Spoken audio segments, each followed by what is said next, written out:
everybody, to another episode of Carnage Unleashed. As always, you got Kev and your boy Clayton. And today we got special guest Ron Greer. How are you doing tonight? How's it going, man? I'm doing great. I'm blessed. That's awesome. Yes, blessed and highly favored. So,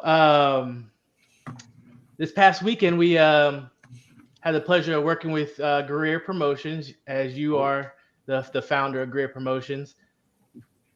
The fight card was stacked. It was really good, and um, just wanted to sit here and get to talk to you about your promotion and what it was like going through building that card and how you thought the event came to be. And so, what was your thoughts on this? And how was building this card? Was it hard or did it go Well, pretty smooth for you?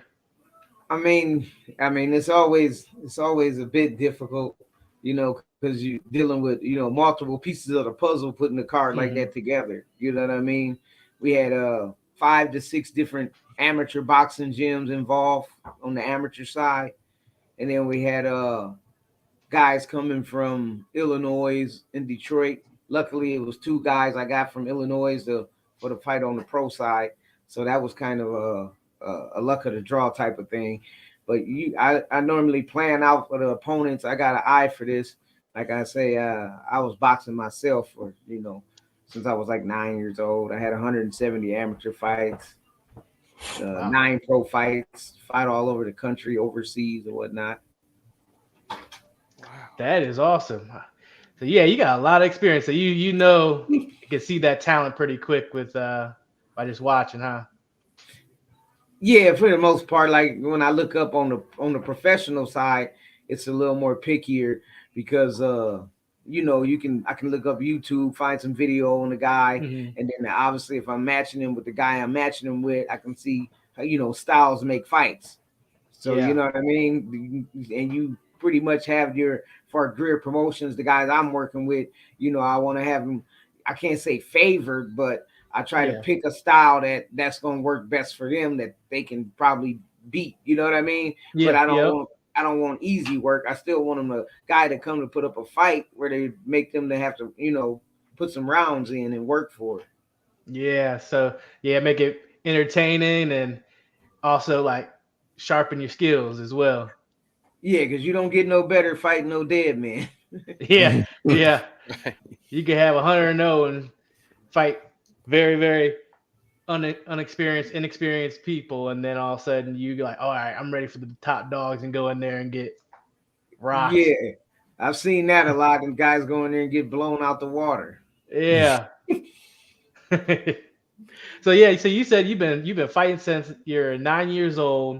I just wanted to get in a little bit about you and have the people get to understand you and where you came from. And so, what got you in to boxing? My uncle and my cousin just picked me up one day, and they were talking about this boxing gym we was gonna go to, and I'm like, okay, let's go. We went to the gym, and Mhm. like I said, I started when I was 19 years old, and then about I want to say 13, my cousin ended up saying he didn't want to box no more, and then I kept boxing, and it Mhm. brought me here to where I'm at now. You know what I mean? But over Yeah. the time, I was 7-time Toledo Gold Glove champion. I won the national platinum gloves. Um, I went to the nationals of USA, the U.S. Men's Nationals in Colorado Springs. I lost in the quarterfinals. You know what I mean? Yeah. Uh, I went the Olympic year 2000. Like I say, that's kind of telling my age. It's been a nice while ago. The last time I fought amateur was 2000 at the National Golden Gloves in Detroit, Michigan. That was my last amateur fight. Okay. Wow. Yeah. That's you got a lot of experience. What was it like fighting for the Olympics? Like Right.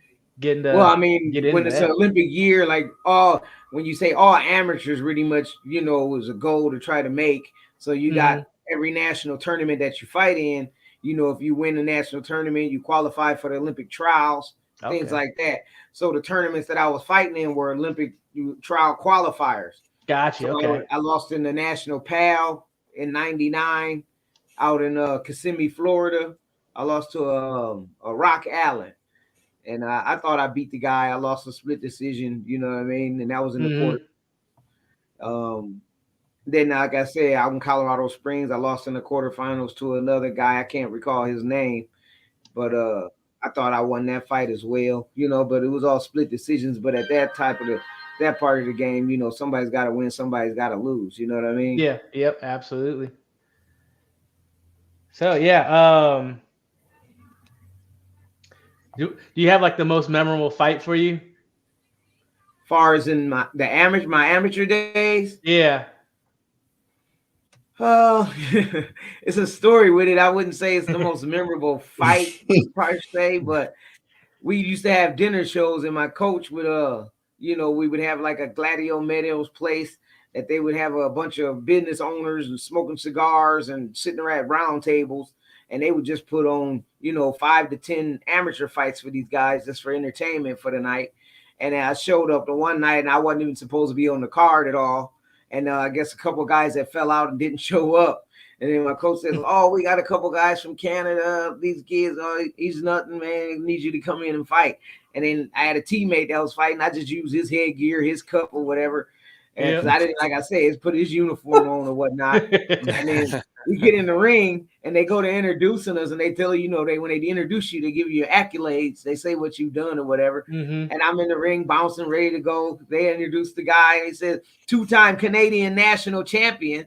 And I'm just like, oh my goodness. And I look over at my coach, and he hits me with a shoulder shrug, like, and looks like, oh my God. And I get out there, guys punching like a brick, you know what I mean? Yeah. Yep. He gave me an 8 count in the first round. And but after that, I shook it off, and I ended up winning the fight by decision. Oh, that's awesome. Yeah, but that was a memorable fight right there, only because of the story, you know, because he told me he was a down player who I was fighting, and then he knew exactly who the guy really was, Mm-hmm. and obviously he had faith in me because I stayed in the gym, so I was always ready no matter what. Yeah. That also can help you sometimes though. You don't get in your head too quick and like you're like, all right, you just oh well, I'm in it now. Like I gotta fight. I know my skills, so let me put it to Right? work. Yeah. There's no Yeah, going because I back had now. time He's to standing kind of right think there. about it. Yep. Awesome. Yeah, so going into this weekend or last past weekend, so you put Mhm. on Greer Promotions. I saw that you started putting on promotions like back in 2019. Is that right? Yeah, that was my first show. I actually it was a pro-am, like, you know, like Saturday. And that was a little smaller. I had 5 amateur bouts and then 3 professional bouts, the same as Saturday, and it went pretty smooth. Roy Behringer was the main event on that card as well. Yeah. Oh, that's awesome. So, and you are his manager, right? Yes, manager slash promoter. Yeah, I helped yeah, move his career. that's awesome. Yeah, he fought really well this past weekend. Yeah, it was a hell of a fight. Yeah, for sure. So I saw, yeah. So you started in 2019. That was your first promotion, and then so going into that 2020 hit, what were you thinking? What was your thoughts on that as you're gonna move forward with it? I was like, oh my goodness. Because after the first fight, like you say in 19, I actually did 2 cards in 2019.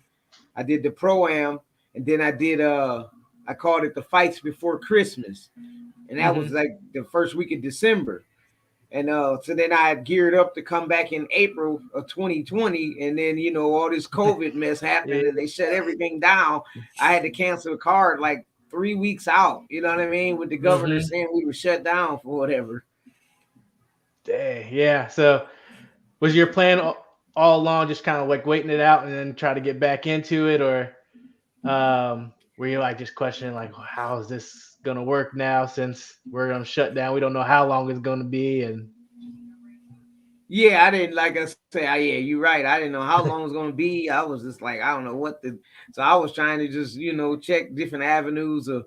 We were mm-hmm. still boxing in some aspects. We had some other guys that I helped train that Mm-hmm. we were fighting. They called it out in Vegas. They called it the bubble at the time. And we were fighting on top rank cards. We had DeAndre Ware, the Toledo Oh wow. firefighter, the Axeman. and we had him out there. We fought on the, like I say, it's called the Bubble. That was out in Vegas on the top rate undercard. I think we went out there a couple times during the Bubble, actually.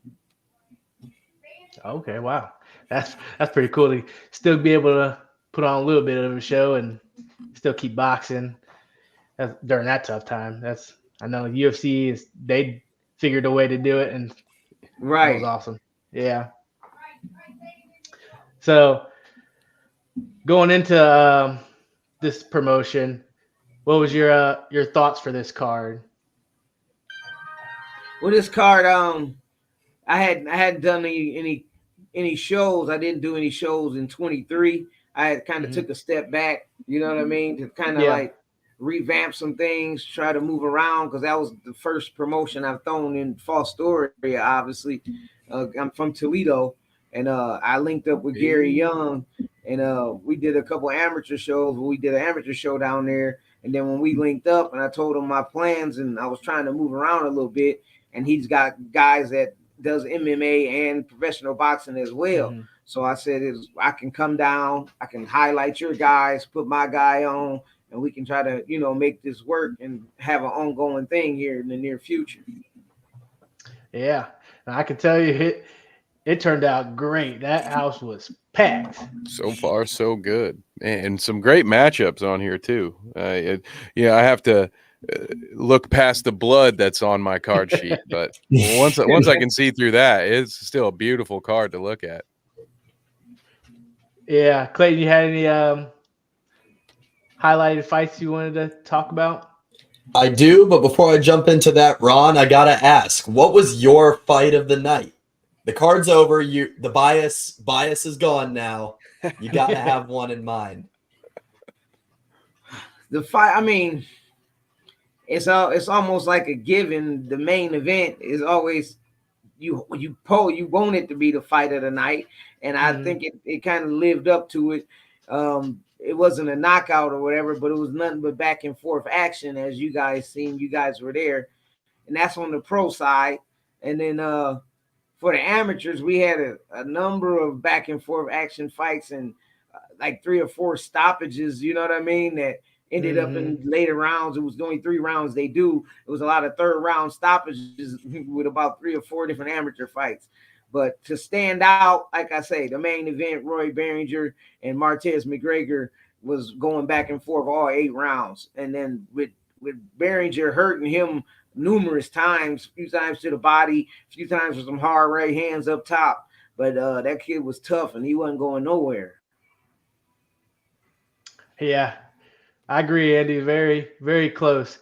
Yeah, you said, I remember watching, I can't remember what round it was, but Roy hit McGregor with a nice body shot. And you could tell it hurt him. And I was just waiting for him to start ripping off, but he kept calm and composed and just kept tactically breaking them down. That was pretty cool for me. I have never seen a live 8-round fight before, and what kind of like strategies you got to go into that and how to conserve and not blow your gas tank. That was pretty cool to see. Oh yeah, the guys got to definitely be in shape. You know, I mean, anything after 4 rounds, you know what I mean, it's another level. So you got to make sure you're training and in the gym and ready for that, because gassing out in the 8-round fight wouldn't be good. Oh yeah, no. And I believe this was our first time doing a professional boxing card, and I gotta say, this set the bar pretty high. Seeing Ramel Tehran get a knockout in the first pro fight too was good. That was a nice body shot that he had. Oh yeah, it was I think it was in the second round, just perfectly Yes, placed. Perfectly placed body shot. It was the second round. Yeah. Yeah, that was some nice body work. He hit that guy with some good body shots, and he was still kind of sore in the back room. He was still holding his ribs after the fight. Yeah, I was working behind the camera and everything, or not behind the camera, behind the PC, recording everything, and I saw a guy get out, and he's looking at the doctor, and he's like holding his ribs, like I'm like, that one had to hurt. I feel your pain. Yeah, we talked about that at the commentary desk too. I think with both Gabe and with Bam about how, the big money and the highlight reel headshots, but those body shots are the ones that stick with you for a week or two sometimes, those really heavy body shots. And as we know from calling these, they really add up too. I hear that all the time from the fighters that I'm blessed to sit by. I'm always taking a bunch of notes, by the way, whenever we're at the commentary desk. And they hear him talk about that a lot, how important those big body shots are. But to see a fight ended on a body shot live was that was a first one for me at the Carnage desk. So yeah, that we got a little bit of everything. It's also not it's not every day, gentlemen, that you see an amateur knockout either. Not a stoppage, not a TKO, but an honest to goodness knockout. And that fight, going into it, my admitted bias, I know both RJ Flores and Dom Zender, and they're both fantastic young men. So I had no, it was a very hard one for me. It's one of those where you're like, oh man, someone's going to have to lose this fight. But I was able to sit by Dom at the commentary desk before. That professor nickname is well earned. He is well versed beyond his years. And RJ is a bulldog. And we saw a little bit more of brawler RJ. And we had talked about that a lot going in, because our last fight, we saw him in West Virginia, a little bit more of a tactician than we had ever seen. But we were talking with Gabe Calise at the commentary desk, and I kind of laid it out for him. He's like, yeah, he's going to want to go back to being that brawler. He's going to want to throw all that out the window, because that's what it was going to take. And that one lived up to my own personal hype. I don't know how you guys felt about that one, but I thought that was one of the highlights of a very busy amateur card. Like you said, multiple finishes, a lot of very talented fighters on that card. Yeah, it definitely was. Like you say, Dominic Zender, he trains out of our gym, New Generation Boxing Club here in Toledo, Ohio, and he's a real student of the game. Just never quits learning. He really wants to do this. Dom took a step back. His first amateur fight, it didn't come out too good for him, and he disappeared from the gym for a while. Like months went by, and then next thing you know, another one of the boxers at the gym reached out to him, and he ended up following his way back to the gym, and he was like, I really want to do this, you know what I mean? And he just took a whole new look on it, and he's gotten, I don't know, a hell of a lot better. And as you've seen Saturday night, RJ was putting nut butt pressure on him, like you couldn't keep him off of Dom. But Dom just stayed composed, kept his hands up, and was landing the cleaner shots in between. And then eventually, we seen what happened when he landed that I think it was an uppercut, left hook, right hand. And then when that right hand landed, it was, he ended the show. Yeah. That right hand was perfectly placed. And the angle that I had, I was watching, and I saw him get rocked. And then I was like, oh. And then I just see him fall down. I'm like, oh, wow, that was perfectly placed and well timed. Dom is just big, man. You could tell even just by standing there how much bigger he was than RJ. I could not believe that he weighed 147 pounds for that. He looked huge. Yeah, he's definitely tall for a welterweight. With that height at 147, he's gonna be hard to deal with.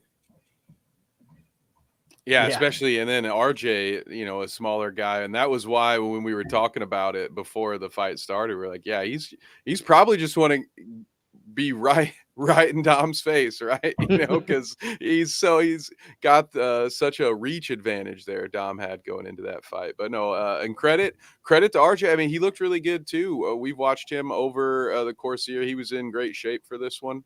I look forward to seeing his next fight. Glad to see that he was okay. But another one, I'm trying to look. We had a couple other finishes. Kajan Foster, that was, and then Raylan Williams. So, were there any other bouts from the amateur card that you guys wanted to highlight? I thought it was. I mean, we could technically go through all of them if you want, but. I mean, it was like you say, it was a lot of them on there. The few we had, Mahmoud Zakari, he fought at 138. That was his fourth fight. He's had 4 fights in maybe the last 2 months. So, he's on a 3-fight winning streak. He lost his debut to a tough kid. And then ever since he's been knocking him down.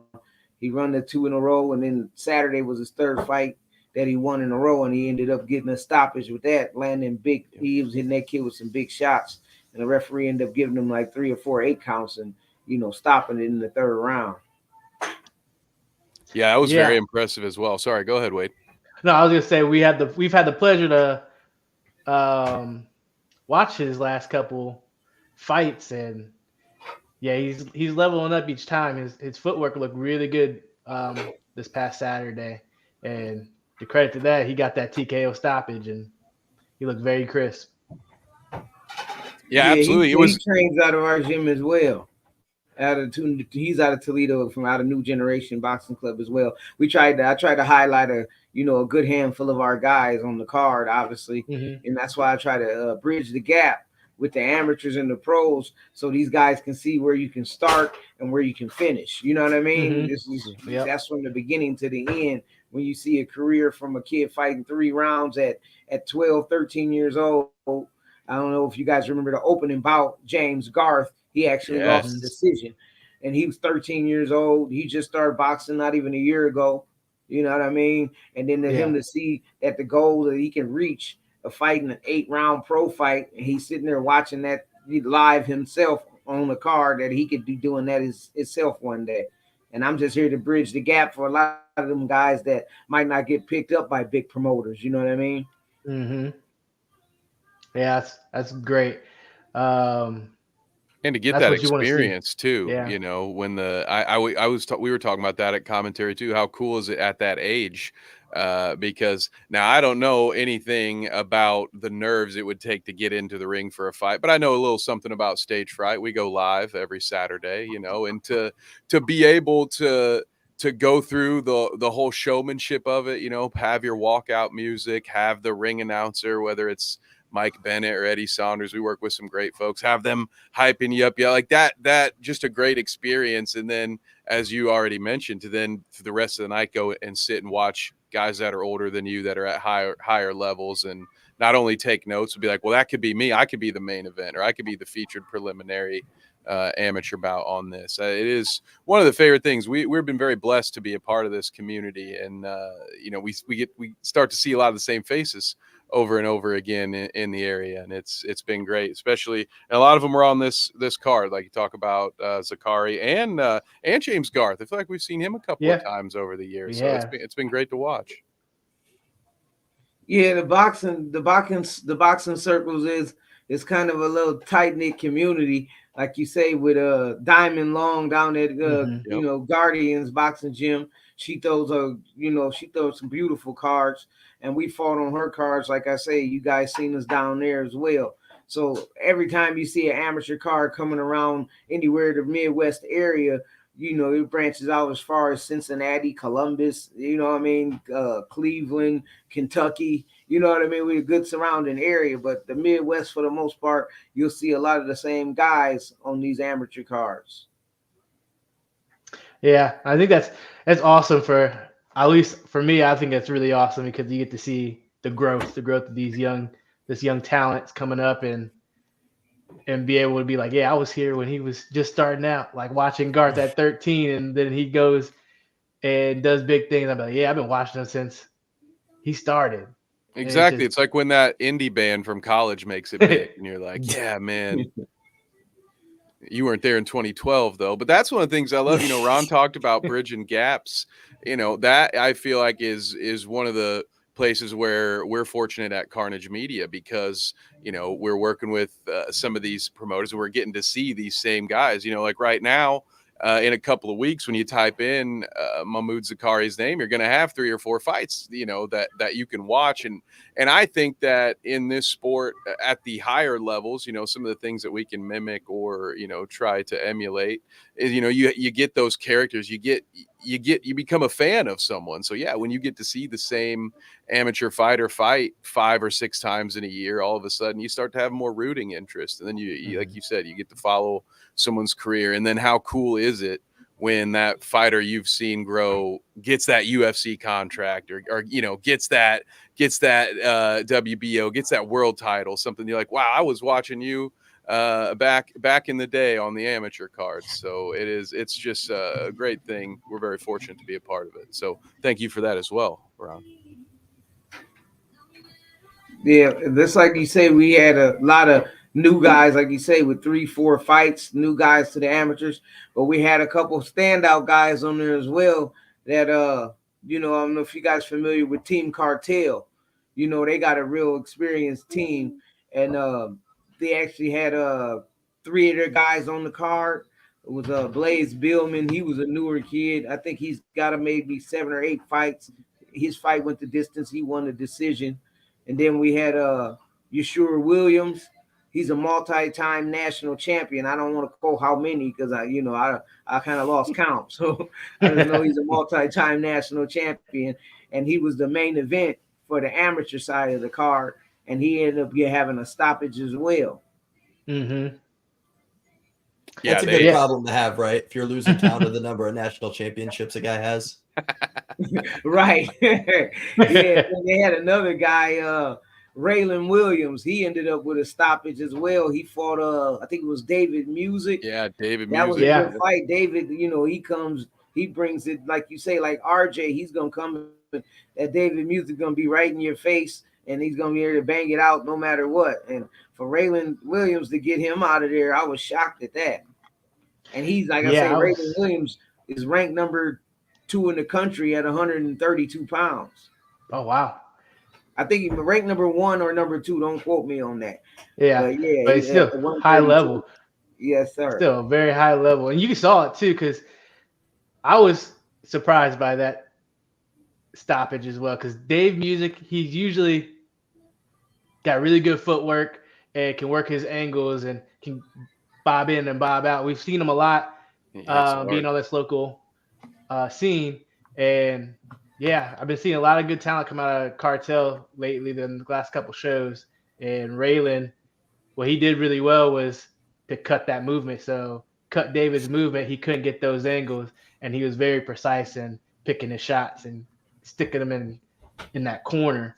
So I think that's what that high level boxing right there is what really took David out of his comfort zone, and kind of that's how he got that TKO. Yeah. Raylan Williams got some good footwork, being a southpaw, and like you say, he was cutting the ring off pretty good. Mm-hmm. Yeah, and Yeshua Williams looked great too. It was John Martinez, right, that he fought. Yes, and that was a very impressive performance as well at the. So yeah, really liked what I saw from the Team Cartel guys. It's definitely it's going to make my eyebrows pop the next time I see that name on one of these cards. Oh yeah. They those guys have been around for years. That's where you get to see the guys that started at 8, 9 years old. Now they're 15, 16, and they got 70, 80, 90 fights. They got a lot of experience. They've seen tall, short, right hand, left hand, boxer, brawler. They've seen every style that you can see. So you know what I mean? That's a lot of experience, and they've been at a lot of national level tournaments. Yeah, that's the one thing I do like about boxing as well, is that you can, if people do it right, take advantage of that amateur scene, get like 100 fights in, get that experience, and go to those national tournaments and see that high level boxing before going into pro and making that your career. You're so experienced by that point. You've seen everything, and you know how to handle yourself in those high level situations. Yeah, that getting to the top, like I say, I had 170 amateur fights or whatnot, and then I turned professional in was it 2001? Like I say, I had my last amateur fight in 2000. Yes. Whew, man. I wish I would have knew about the boxing scene and stuff when I was younger, because I definitely would have done it. I did ask my mom when I was younger to do it, but then she said no. So then I just left it be. But I love the game of combat sports, and it just teaches so much about life too. Yeah, you got real discipline. You know what I mean? A lot of people don't understand how hard you really got to work. And as far as the dieting and no hanging out, your buddies want to go party, they want to do this, and you gotta, go to the gym or stay home, or you know what I mean, or I can't eat and things like that. The people don't see that good discipline. All they see is the night under the lights. They don't see it all leading up to it, all the hard work you got to put in. Like I say, I had 9 pro fights. I was managed by Jack Lowe. He was ex middleweight champion of the world. Kelly Pavlik, it was his trainer, and he was he managed me. Like I say, I had 9 pro fights in 11 months. Oh wow, you're active.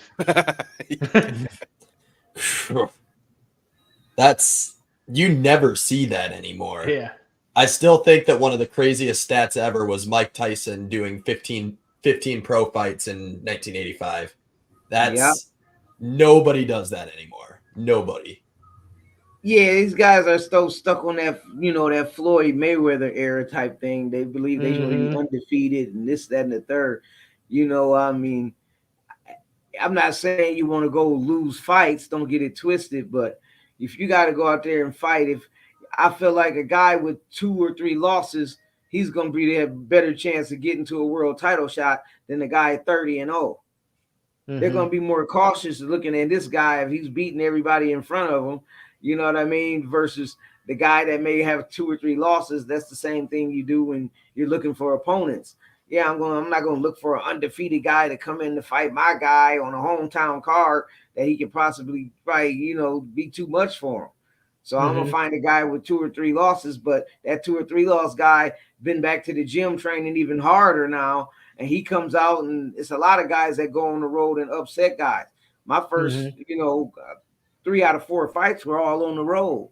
I fought my second pro fight. I fought a guy 6-0 in his hometown, beat him. And then I think my 4th fight after that, you can pull up on BoxRec. I fought a guy, Weldon Branch, in Pennsylvania. I went to his hometown, beat him. I fought Abdul Blackburn in Columbus, Ohio, his hometown. He was undefeated, beat him. You know what I mean? So when you talk about road warriors, and I try to tell these guys this, I'm speaking from experience. Did you enjoy that part? The silence in the crowd? Did you enjoy being in enemy territory, or was it just something you had to embrace, or did part of you like to play the villain? Yeah, well, I wouldn't call it the villain. I call it more like the underdog. You know what I mean? That's a good way to look at it. Yeah. Everybody thinks, oh, he's coming in, it's hometown crowd kid. You're thinking they bringing somebody in for him to beat. You know what I mean? And then they come out there and it's there's not that type of party when I show up. It's Rocky 2, not Rocky 1. Yeah. Ron, I'll be honest. I did look up your BoxRec before this interview, and I gotta ask: do you have a favorite pro fight? Because I'm seeing that you fought over in Philly, over in Connecticut. Is there a pro fight that sticks out to you from your career? As far as that I came out on the winning side, I would say the Weldon Branch fight. Like I said, in Pennsylvania, the guy was 3-0. He was short, cocky, bald head. He was pretty much the same build, same stature as myself. And he thought he was gonna, overpower me, I guess, or whatever. But he couldn't stand up to it for the most part. And I pretty much, won every round. That would stand out right there. Now the other fight would be Anthony Washington, the one that I honestly agree that I lost that fight. He beat me. He fought like he was supposed to fight, and I always commend that fight as compare it to the Evander Holyfield and Mike Tyson. Mike Tyson was getting inside. Evander would tie him up so he couldn't work when he got close. And that's exactly what, Anthony Washington did to me. He beat me a 6-round decision on the ESPN 2 undercard. We fought at the Blue Horizon out in Philly. That's like a historic landmark. Everybody loved to fight there. Philly's about as good of a fighting city as they come, too, right? They make them different over there. Philly's a great fighting city too, just in general. Lot of good talent coming out of there. Yeah, yeah, a lot of talent out of Philly. Even the guy like I mentioned earlier in the amateurs that I lost to in the quarterfinals, that Rock Allen, he was out of Philadelphia, Pennsylvania as well.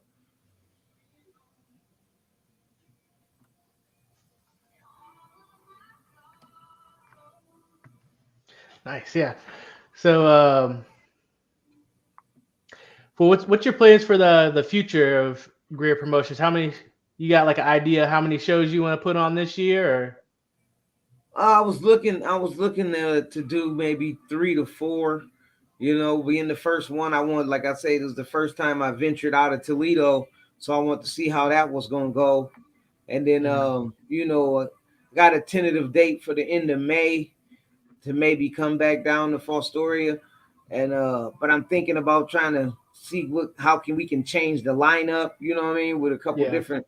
with a couple different fighters or whatnot, and uh, and then go from there. And then I also want to do some more on the amateur side as well. Okay. Nice. That's exciting. That'd be awesome. Yeah. So you're looking to do a lot more like that like pro am style nights fight cards.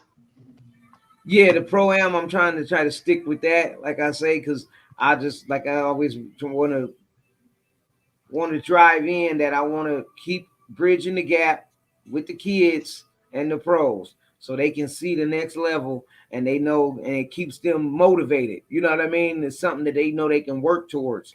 That it's not just another amateur fight, and then being like I say, some guys don't go off to win the nationals and come to the Olympics and things like that. Some guys have a 3 4 years of amateur experience, never win a national title or nothing like that. And then now what do we do next? Now a local promoter like myself, I can take a guy and help build his record and help get him to the next level. And then we go to the doors of like Top Rank or PBC, you know what I mean?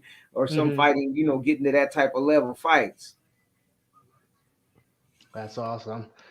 I'm I can't wait to keep seeing it and seeing it grow and watching you and your promotion grow as well. Um, Being biased here, I hope that we'll be able to work together again soon.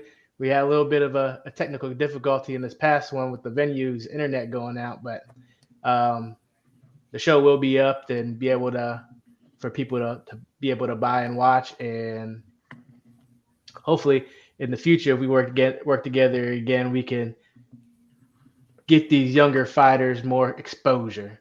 I feel like that's what your goal is, and I'm looking forward to hopefully just helping these younger fighters get more exposure and get out there and better their careers and increase their careers. Yeah, that was kind of, yeah, that was a downfall on the show where we had the internet problem and couldn't live stream. He said we had quite a few pre-sales on that, and then as long as the show would have went on, I believe that those sales probably would have doubled or tripled. But Yeah. unfortunately, that happened with the Wi-Fi. So next time, hopefully everything's intact, and the next time we do this thing, we can get everybody on the live stream watching as well. Oh yeah, I believe so. It was such a big show. They were so packed there in the Yeah, house. it was a Oh packed yeah. house. Great, good choice, by the way. Appreciate your choices on color commentary, by the way. That you did great work there. I always, but both Gabe and Bam get the Carnage stamp of approval. They can come back anytime and teach me more about boxing. Okay, okay. Yeah, I kind of tried to hand pick the guys as far as because Gabe Kalis was going to be on the card, and then his fight fell out the week before, a week out. So it's like, oh man. And then I'm like, well, I can still put you on here. You can commentate, and pull up the highlights of the amateur card and help describe what's going on. And then Bam Wayne Lawrence Jr. He's 6-0 as a pro. You know what I mean? He's fought on Greer Promotions. He's fought on my card as well. Some cards I've had in Toledo. You know what I mean? So Hmm. he's no stranger to Greer Promotions at all. And maybe in the near future we can have him back on as well. Yeah, that'd be awesome. I'm excited. I'm excited to see what you bring with the promotions and the fight cards because if it's anything like this last one, it was a great card, and I good mix. thoroughly enjoyed myself. Got a little bit of everything, There was a southpaw orthodox in there. We had a couple of tall guys, short guys in there. You love just a lot of different styles as well. It was great to watch. So, and then also again, Bam got to join, which Clayton is also a member of, the Carnage Blood Club, because that was a very funny moment when the video comes out. You guys all can see that, because at one point he's like, "Oh, I got a little sweat on me," and he looks down, and it wasn't sweat. He had gotten some blood on his hand, and so we're trying actively to get a towel over so he can get back to doing commentary with me. So. Yeah, it's I keep telling guys they might want to bring a poncho. It's like front row at SeaWorld down there at the commentary table. Oh yeah, blood, sweat. You get that blood and sweat.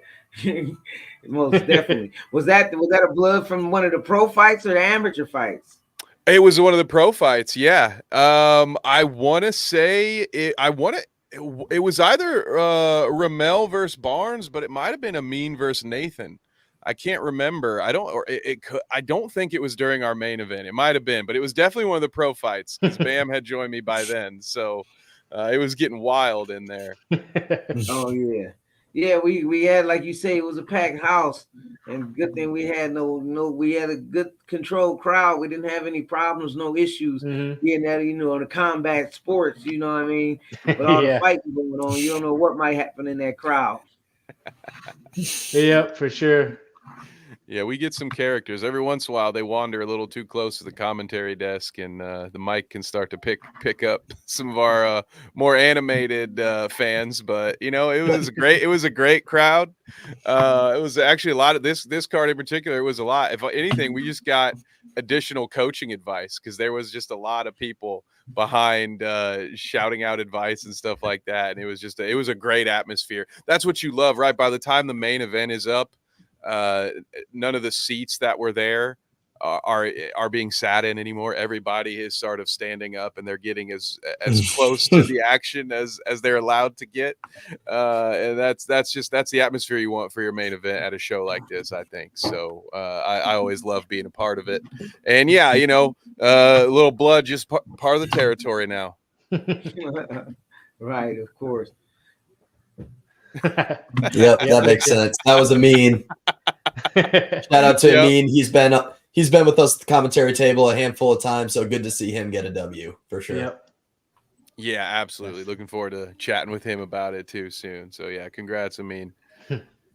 Yeah, he actually looked good. I didn't get to see most of his fight. I was running around doing, a lot of things, playing a lot of hats. I had to work amateur corners, professional corners, and still deal with the commission to make sure everything was running smooth as well. But like I say, Amin still looks like he got a lot of youth left in him. Yeah, you would.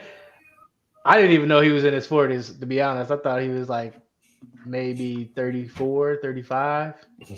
When I met him for the first time, we were just kind of getting to know each other before the show. And he said, "Well, I just turned 41 not that long ago." And I was like, "Damn, really?" Yeah. He's in crazy good shape still for being 41. Yeah. Yeah, definitely. He can still go. So I know that'll be interesting. It'll be fun to talk to him about that.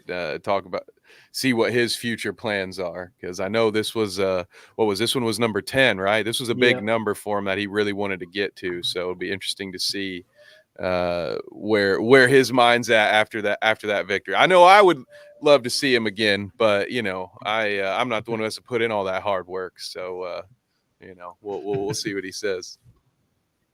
Yeah, for sure. So Ron, I don't want to keep you here all night. Yeah. I appreciate you jumping on. He did say he was looking to go back again. Hey, that's a scoop right there. That is a scoop. Right? Yeah, breaking news. There we go.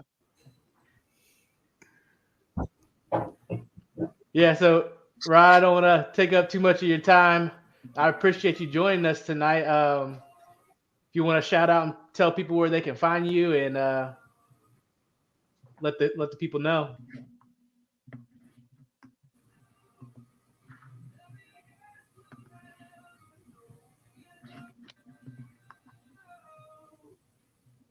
Yeah, you know, on Instagram, you can follow me at Ron GJR 1667. You know, I got a Greer Promotions page on Facebook, and it's Ronald Greer on Facebook as well. And look forward to hearing Greer Promotions, and we'll be looking at those amateur pro-am shows, many more shows to come. Awesome. I'm looking forward to watching it. So Yeah, absolutely. Absolutely, for sure. Hey, thanks again for joining us, Ron. I really appreciate it. And thanks for having us. Thanks for letting us be there and be a part of that big night. I'm very, very thankful I got to call those fights. That was a great time. And you got a shout out from Ramel in here as well. Yeah, I'm glad you guys did too. And from here on out, I'm trying to keep the live stream going with Carnage Media. hey, I appreciate There we that go. so much. Thank you. Appreciate you. Can't wait for the next one.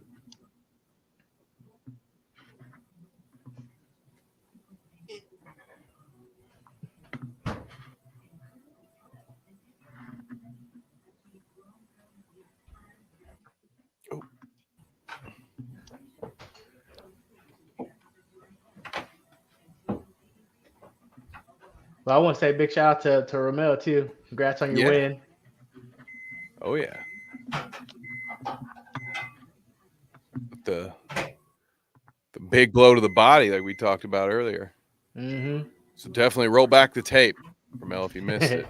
You want to clip that highlight later, probably. Oh, for sure. Hey, Ron, can you hear us? I don't know if he can hear us. Yeah, I can hear you. Okay, good. I don't want to take too much of your time. If you want to jump off, you can. I think we're going to get into some UFC fights to talk about. You're welcome to join if you want to, but I just want to be courteous of your time.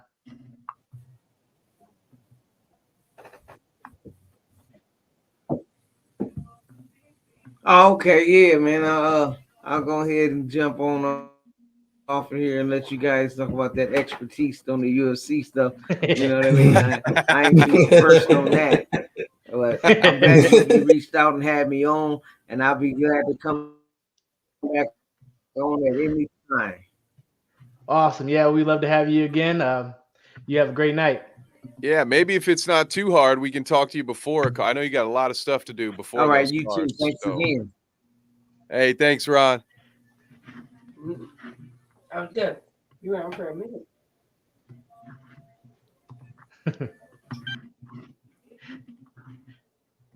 There we go. Hey, thanks again to Ron and to everybody. Hey, everybody in the chat, thank you guys so much for hopping in there. Shout out to Gates because he gave us a shout out earlier, but I did not want to interrupt. So he said, shout out Carnage Media, best in the game. And a shout out new viewer here, I believe. Find your soul mate, Bite Size Sports Bro. Are you good at football predictions? I got that Super Bowl very, very close. I was. You picked the 49ers. Don't lie to me. I thought Travis Kelce was going to get a touchdown to get the MVP, but is there anyone who have fixed matches? Nobody that we've worked with. I mean, maybe the NFL at this point, but no, nothing that I'm aware of outside of FIFA. And you know, I made a video about the NFL not being rigged a couple years ago, and it has not aged well. And the comments are a very scary place. But anyway, shout out to everyone who hung out in the chat there and got some questions to Ron. Thanks again to Ron for taking the time to join us and talk about that. Greatly appreciate all of that. And yeah, I'm not kidding. There's actual blood on my card over here. So I'll show you that before the end of the show, probably. Oh, yeah, I see it. But yeah. Besides Greer Promotions, they had UFC Fight Night. Hermanson versus Pfeiffer. Ugh, this one hurt. Yeah, Clayton. One hurt. Thank you, sir. Hurt. Before we jump into that, though, I just want to give a quick shout out to our boy Gates, the Sniper Cook. He has a fight coming up this weekend. Cage Thunder. They're based out of the Akron area. They always put on a great show. So make sure that you guys go tune into that because we are off this weekend, right? Yes, We are not off this weekend. We are. Shouts out to Black Swamp Productions, where we will be live streaming an MLS soccer game. Yeah, the Ohio Extreme, baby. Mm-hmm. But Well, yes, circling Carnage back- Media. Yeah, I knew that. I was gonna say, circling back to Gates, talking about like how good these fights were. Gates always puts on a great performance, so you want to tune in. Absolutely. 3 finishes all in the first round. Fought on Dan Henderson's promotion. This kid's something special. Tune in while you can. MMA amateur rising star, correct, for Ohio? I believe Yes. so. Rising star was Sidney Leith, also out of Demolition. So good year for them. And then Dylan was the pro fighter of the year. Most viewed article on bitesizesports.com. So you got that. Put that, add that to your pin board as well, sir. But to dive into UFC Fight Night, I'll start at the bottom and kind of work my way up. Haider Emil, that's a name that we need to watch, gentlemen. 9-0 prospect out of the Philippines. Looked great. Came off a Contender Series victory. Second round knockout. Looked good. My boy Max Griffin walked away with a split decision. Said that he hates Sal D'Amato.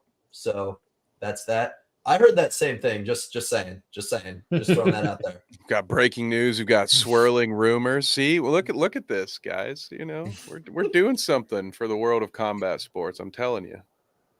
Bogdan Guskov got a knockout over a former NFL football player, Zach Pauga, light heavyweight fight. Trayvon Giles got slept by Carlos Prates. Our boy Michael Johnson continued the up and down trend of his career, walked away with a unanimous decision victory. And gentlemen, I do my research. When we get pro guys, I look them up, right? And I didn't notice this last week, but before Tony Ferguson went on his legendary 12-fight win streak in the lightweight division, Michael Johnson was the last guy who beat him. Wow. Oh, okay. So just adds to the up and down feel of his career, right? You just never count him out. No. Never count him out. He's beaten Tony and Dustin Poirier. Like the guy. Oh my gosh, Michael Johnson. You never know what you're going to get. Can't bet on him, but wouldn't bet against him either. Exactly. You avoid that crap, sports bettors out there. Yep. Don't bet on him. Not worth it. Might as well go play craps or something. Yeah. But Dan Ige slept Andre Fili. That was nasty. Threw a nasty right hand, just put him out. Followed it up with one, just walked off. Dan Ige is not going anywhere. I feel like a lot of people had written him off, especially with how deep that division is, featherweight. So I feel like a lot of people had written him off, and he let everybody know why he was still there. But main event, Jack Hermanson walked away with a UD over Joe Bodybags Piper. Hermanson beat him. Like, it's that simple. Beat him everywhere, striking, took him down once. Just not Joe Piper's night. I think he even said in the post interviews, talking about them leg kicks, some calf kicks, just really shut him down. Because the first 2 rounds, I would say Piper was doing really good. I thought he won the first 2 rounds. He let Hermanson kind of come back in that final of that second round, and then it was just downhill from there. He was backing up, and Hermanson just took advantage of that jab. 3 through 5 was Jack Hermanson all the way. Yeah. But we'll see where Joe Piper goes. I hear Dylan Budka needs an opponent, so just throwing that out there. That'd be kind of fun. just saying. Yeah. Yeah. 2 Contender Series alumni. He should be, I hear. I don't think it will be long. I don't know. I don't want to say. I don't know. I mean, he posted on his social media that he will fight by April, I believe. Perfect. Okay, cool. That's great. Yep. That's what we heard on Saturday. That was the One of, I guess, a perk. I had told this won't be news to Dylan. I told him this in person on Saturday that I was admittedly, selfishly, not terribly upset to find out that he wasn't going to have his debut on a night where we were already working. So I was like, oh, man, just please tell us the date as soon as you know it, so we can not book any Carnage media. So sorry, guys, we are not working that night. Not camera broke. Yeah, my bad, team. Yeah. Absolutely. So no, that was cool. We also Albert Bell was in the house on Saturday, so that was the other cool thing. You know, Ron was talking about bridging that gap. How cool is it to have a UFC fighter and a top-ranked boxer in the world there at that event, talking to people, working corners. At one time, Dylan and Albert were cornering at the same time in opposite corners. Like, that was just a very cool moment to be a part of, and it just goes back to what Ron was saying before about just how cool that had to be for younger fighters who were there to fight on that card, and then to see something like that. I was nerding out as an adult, you know, sitting there at the table like, holy, that's pretty cool, man. Like, what are the odds that they'd be the time they're cornering, it's against each other? So it was a very, very cool experience on Saturday night, fight night in Fostoria. Sorry, I had to kick that back to that, but we were talking about something else, weren't we? UFC fight night. Covered the UFC fight night, but this week is UFC 298 over in Anaheim, California. Nothing too crazy on the prelims here. So we'll just jump right into the main card. The second fight of the main card is Merab Dvalishvili versus Henry Cejudo. Henry Cejudo just fired his coach on UFC Embedded. I thought that was kind of funny. I just saw that. I was like, that's wild.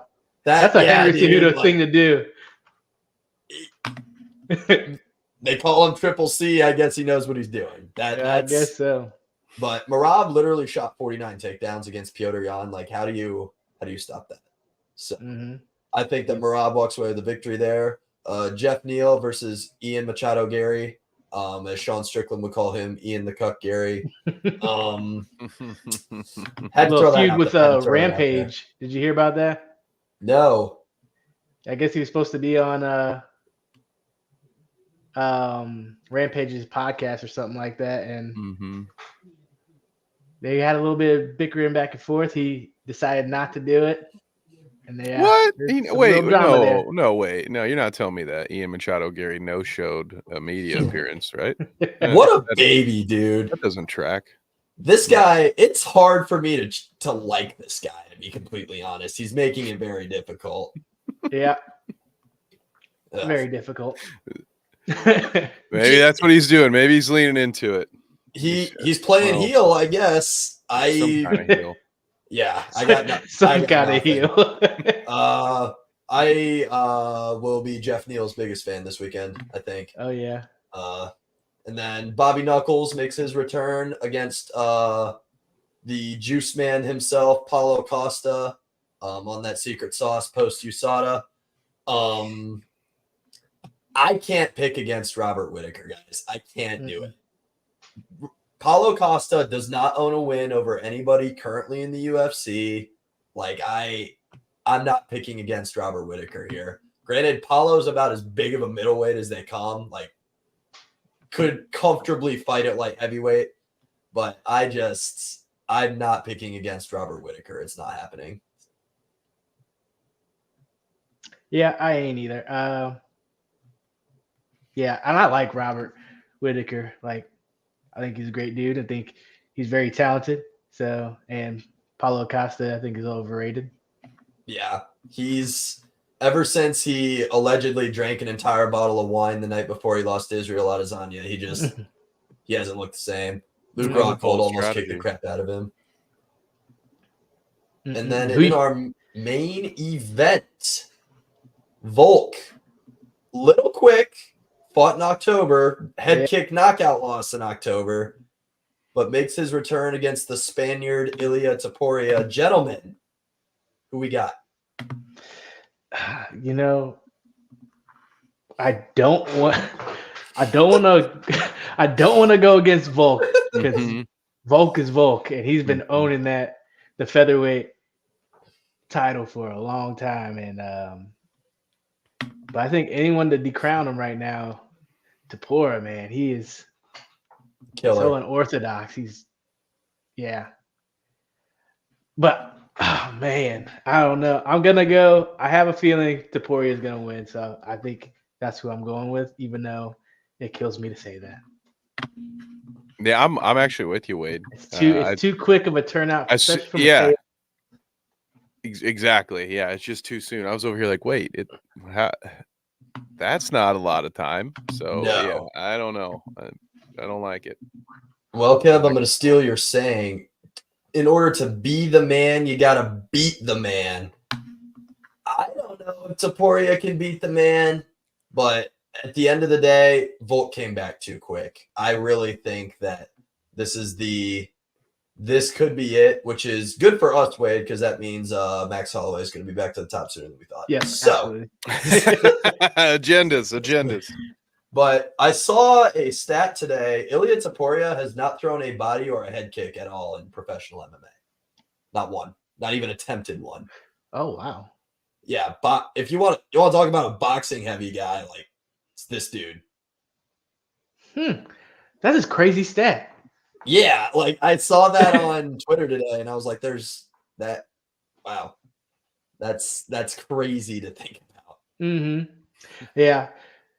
The reason I go with Taporia only because I think that Alexander Volkanovski is gonna pretty much dominate the fight, but I just think that he came back too soon from that knockout. That Taporia is just so unorthodox that he can just catch him, and I think coming back too quick, he could knock him out, just not giving himself enough time to heal. So that's my feeling. My gut feeling is that's what's gonna happen. Before we jump Taporia. into the wrestling minute, Kev, I did see a thing today. I don't know if this was on Embedded or not, but Volk's daughter was like super worried about somebody breaking into their house, right? Like kids do stuff like that, like happens, right? We all did it as kids too. And he said to her, like, it'll be okay. And she was like, no, but what if he like comes through the window? He's like, I'm a world champion. I'll figure it out. And she goes, well, what if it's Islam Makhachev? I was like, damn, dude. Show by really your own kid. family. Yeah. But what if it's Dang, that's brutal. That's just cold, man. It is. That's a tough look. Dang. Before I switch gears, I wanted to ask you guys if you heard something, because in a unrelated program, a little show called The Clout Route yesterday, I had to watch a clip of a Las Vegas comedian being heckled by a drunken former UFC champion. One Mr. John Jones was seen heckling a comedian. Did you guys see any of this? I did not see that. Oh, Wade. You are missing out, dog. That's a good one. Only Mistakes was there. Shout out. Eggs in the chat. We appreciate it. Yeah, it's a good one. He wants more white people jokes from Dennis. Dennis is the comedian's name. Dennis Noodles. Look that up now. It's a good time, guys. Check that out. That'll be your good after stream snack. You go watch John Jones heckle a poor comedian whose biggest claim to fame previously was shoving a heckler off stage. So, guys, my theory on Sunday was that John Jones had heard about this guy and he was hoping to legally get to break an arm. You know, he's just like, I'm gonna go talk shit to this idiot, see if he pushes me. You know, and then I got to tell the Clout Route the story of the "Hey pussy, are you there?" You know, because they didn't know who they were dealing with. That. We'll find money in the budget. It's I realize how difficult it is to try to encapsulate John Jones to a non-UFC fan in like 2 to 3 minutes. So you're trying to describe how good they are while also like this guy's an absolute maniac. Yeah, he's a wild dude. I think that's putting it a little lightly, but he's a little out there. That's for sure. Absolutely. All right. I thought, Kev, that you were going to bring up they were supposed to give us the 300 main event during the Super Bowl yesterday, and they didn't. Come on, what are we waiting on? Why are they This is withholding killing this? me. I know. Come on. Like what? Yeah. Who is it? I saw today that they want Hamzat versus Leon Edwards, but Hamzat's not going to fight during Ramadan. So, fair. Yeah, fair. Yeah, you don't want to be cutting weight and not eating during the day. Yeah, be like that'd be a stacked deck nightmare right there. Yeah, but I don't know. I'm not impatient. I guess I'm just irritated. I hope it comes out soon. I know. Gatekeeping. Come on now, just let us know. Tomorrow we are 2 months away. We are 2 months away from UFC 300 tomorrow, and we don't have a main event. Yeah, conventional wisdom would say that for marketing alone, you'd want to go ahead and get the word out here pretty soon. We got to get it this week, in my mind. There's no way that we don't get it this week. Are you worried at all at the fact, because a Super Bowl announcement, it doesn't get much bigger than that, a little preview into the Wrestling Minute, but the WWE specifically scheduled their WrestleMania kickoff show to be in Vegas the Thursday before the Super Bowl. So they kind of took it as an opportunity. We're going to go where the media already is, and we're going to have a free event in Vegas to announce this stuff. Are you guys worried that because the UFC didn't have their announcement ready by the Super Bowl, that it might be a bit underwhelming by the time we do get it? Yes. 100%.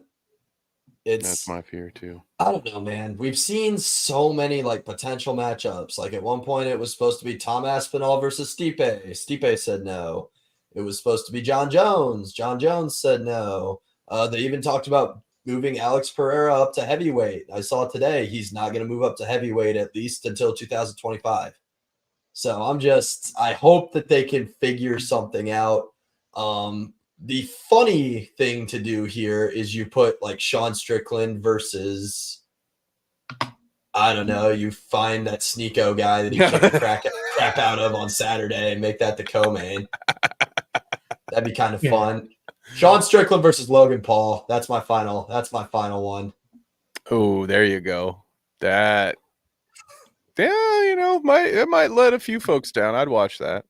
I'd watch it for sure. But speaking of Logan Paul, he is in fact a pro wrestler. And Kev, I think it's your moment, brother. What time is it? Oh, it is time for the Wrestling Minute. Shout out to everyone. Thank you, Clayton, for that wonderful setup. As I just mentioned, the big news in the world of wrestling this week did not happen in a ring at all. In fact, the WWE is getting so efficient at the parts they're actually good at. They're cutting the wrestling out altogether. They understand we just want a bunch of tanned, muscular dudes to do soap operas, apparently. That's what the WWE wants, and they are giving it to us with The Rock and Roman Reigns and Cody Rhodes standing on a stage in Vegas and saying mean things to each other. But guys, did you see the Will Smith-esque slap that The Rock laid on the biggest face in WWE, the biggest good guy in the business? The Rock, quoting The Rock, slapped the piss out of him. You guys see this? My roommate told me about it. He said that like people were like hating on The Rock after he did that, and he was like, guys, that's just the character I got for right now. Like, yeah, there's only so much I can do here. And that's sort of exactly what has happened. When we talked about it last, I had let you guys know that, The Rock all of a sudden with the member of the board at TKO, all these little, hey, Vince McMahon who moves that they've done, like, oh yeah, we got the old out of the TKO board and we brought in The Rock. Guess what? The Rock, he's on the board now. $30 million bonus. Hey, we'll put The Rock in WrestleMania. Well, wouldn't you know that the fans who have been watching wrestling steadily for the last couple of years, they don't actually want to see a 50-year-old retired wrestler come back and steal the spotlight from the guy who's been hitting all the towns. This guy's like if Hulk Hogan had never done steroids. He goes, he signs all the autographs for the kids. He throws his belt out. He throws a free autograph out into the crowd every show. He hits all the towns, does all the Make-A-Wish stuff. He's the guy that you want to be the face of the company. You don't necessarily, not everybody wants to just see The Rock come in, once every 10 years, like he does when he hits a dry spell in Hollywood and be like, oh, wrestling, I need you again. Make me relevant again, please. So wouldn't you know who won the pony? The crowd turned on The Rock, and hashtag We Want Cody went viral. It was one of the top trending tweets. We were seeing TMZ and Bleacher Report actually cover wrestling for a week. It was hilarious. And in those 4 or 5 days, they completely pivoted the storyline. And yes, as Clayton pointed out, The Rock had to turn heel in Vegas. So he went from being the good guy who was going to fight Roman Reigns to now they have rewritten history to pretend that they're cousins because, all Samoan guys are related. I don't know if you knew that. But so, yeah, they're related now. And when they talked shit about Roman Reigns said you're a nothing just like your dad, and when Cody responded and said if either of your grandfathers could see you now, they'd be disappointed, and then The Rock slapped him for that. So that was kind of hilarious because it's like, well, what you guys said was way worse, and then you slapped him. So he kind of looks like a bit of a wiener, but I think it was as good of a pivot as the WWE could have pulled off because they had botched it so horribly. They're about to have WrestleMania 40, probably one of the biggest events they'll have until they get to 50, right? Biggest one of all time. And they were fucking it up. And as you guys probably remember, Brock Lesnar is no longer an option. See also our notes on 300. No, not going to see a Brock Lesnar announcement. That's for goddamn sure. I'm sorry, I shouldn't laugh, but it's I do that when I'm uncomfortable. Yeah, we've all been It's nervous laughter. Hit him with that Maui Wowie. Oh my God, guys. So that is it from me for the wrestling minute. But like we were saying with UFC failing to capitalize, I did think it was pretty brilliant of them to say, hey, all of sports media is already in Vegas all week for the Super Bowl. Let's announce a free event. They charged money for prime seating. If you go on Peacock and you watch that event, you'll see now they're called marks, okay, guys, and those are the people who are maybe a little too invested in wrestling, the kind of guys that you'll see at a show with 2 of the realistic replica belts. Like those things are hundreds of dollars, guys. So if you see a guy carrying around a couple of those, it's safe to say he probably likes wrestling a little too much. But those guys, they were selling tickets to a free event, by the way. They were selling, I think, $5,000 tickets. That part of it allowed you to just stand around the commentary table, which, Wade, I'm telling you this so that you can take notes. Clayton and I would like a cut, but yes, apparently that real estate behind, we don't need to fight it anymore. We just need to start charging people money and they can come stand behind us and be part of the show. It'll be great. Gonna pocket that idea. Yeah, save that for later. Man, we got to copyright that shit before somebody takes it too. Carnage cam, get inside the action. We put them in ponchos. We put a little Carnage. There we go. Blood ponchos on them. We got something going. Like and subscribe, folks, if you want to see that dream come true. But gentlemen, I think that concludes another episode of Carnage Unleashed. Thank you all to all of our viewers who jumped in on the live stream. Very active chat. We appreciate it. And shout out to Ron Greer. We look forward to working with Greer Promotions in the future. But Kev, we'll start with you today. Where can we find you, brother? Well, you can find me tomorrow night on the Dweeb podcast talking Star Wars Han Shot First. You can find me Thursday nights on Bite Size Sports talking The Bounce. And you can find me at the Clout Route Tuesdays and Sundays, 6 to 8 p.m. There's probably some other places you can find me, but most importantly, Saturday night, Major League Indoor Soccer, MLIS.com. The Ohio Extreme are at home again, looking to get that first dub in front of the home fans. It was another close one. The first half was neck and neck last week, so I'm excited to call that game. But Wade, what about you, sir? Where can the good folks at home find you? Absolutely. You can find me at Carnage Media on Facebook and Carnage Media PPV on all other socials. One that you might want to look into is YouTube. You find all our future or past and future coming up fights that we cover.